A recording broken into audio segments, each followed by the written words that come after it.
बेटा amount of substance containing equal to the above with those number, मतलब कि कोई भी सबस्टेंस से उसका जो भी अमाउंट है वो बराबर हो जाए एबव विथोस नंबर के, तो वो क्या कहलाएगा 1 मोल। ठीक है, अब एबव विथोस जो नंबर है बेटा उस क्या नंबर है, कितने बराबर है, कितने नंबरों के बराबर है, उसकी जो वैल्यू है क्या वैल्यू है। एबव विथोस नंबर की वैल्यू क्या है 6.02 इंटू 10⁻23। अब देखिए फॉर एग्जांपल ये जो कार्बन एटम है, कार्बन एटम का जो एटॉमिक नंबर बेटा क्या है 6, एटॉमिक मास क्या है हमारा 12 है। कार्बन का जो एटॉमिक मास है वो क्या है 12 है। ठीक है, ये 12 according to the gram formula mass या ग्राम एटॉमिक मास ये बराबर हो जाएगा 12 ग्राम के। अब ये 12 ग्राम जो है ये बराबर हो जाएंगे 6.02 इंटू 10⁻23, ये हमारा है मोल। बेटा इसी पर एक मैंने यहाँ पर न्यूमेरिकल लिखी है ताकि आपका जो कॉन्सेप्ट है वो क्लियर हो जाए। तो न्यूमेरिकल क्या है, हमें जो सवाल है उसमें क्या है गिवन क्या है, वो कौन सी चीज़ें जो हमें फाइंड आउट करनी होगी। एक तो calculate the number of moles in 40 gram of sodium.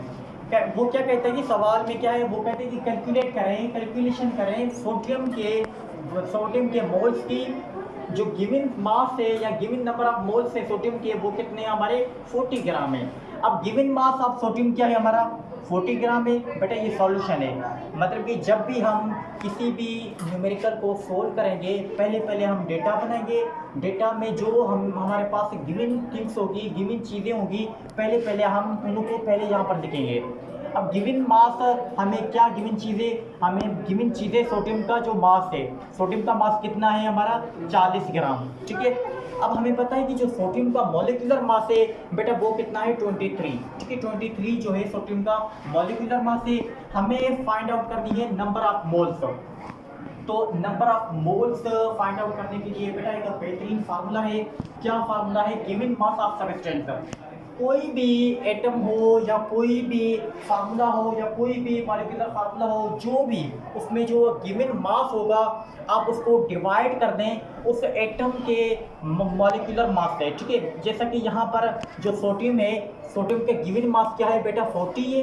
ठीक है, और सोडियम का मॉलिक्यूलर मास क्या है बेटा 23 है। जब हम 40 को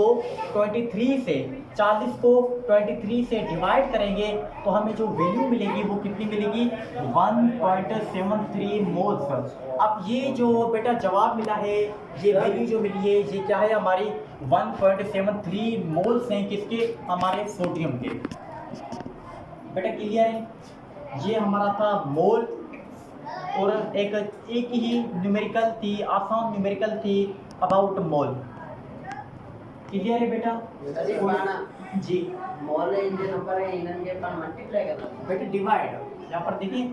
अब देखिए जो भी चीज़ आपको गिवन हो, जैसा कि आप कोई भी सवाल है, एग्जामिनर जब आपसे सवाल करे, ठीक है, जब आपसे सवाल करे वो आपको जो मास होगा या जो भी एटम होगा उसको उसका जो मास होगा वो आपको देगा। आपने फाइंड आउट करना है नंबर ऑफ मोल का। जैसा कि यहाँ पर हमें जो गिवन चीज़ थी वो क्या थी बेटा सोडियम का मास। ठीक है, सोडियम का जो गिवन मास था वो बेटा 40 था। और मॉलिक्यूलर तो मास बेटा हमें पता ही है और हम जानते ही हैं कि जो सोडियम का या दूसरे कोई एटम से उनका मॉलिक्यूलर मास क्या है। अब गिवन मास होगी, ठीक है, इसकी मेथड क्या है, कोई भी गिवन मास है जो भी आपको मास प्रोवाइडेड होगा, आपके पास मुहैया के होगा, अवेलेबल होगा, वो क्या करेंगे आपको आप डिवाइड कर देंगे। जैसा कि यहाँ पर देखें, अब ये 40 ग्राम है, ये गिवन मास है हमारा सोडियम का। आपने इसको डिवाइड करना है किसके साथ, हमारे सोडियम के मॉलिक्यूलर मास के साथ। सोडियम का मॉलिक्यूलर मास बेटा कितना है 23 है और गिवन मास कितना है 40 है। 40 को जब हम डिवाइड करेंगे 23 के साथ जो आंसर मिलेगा बेटा वो क्या है हमारा 1.73। ये हमारे क्या है सोडियम के मोल्स, मतलब कि सोडियम जो बराबर है कितने मोल्स के बराबर है 1.73 मोल्स।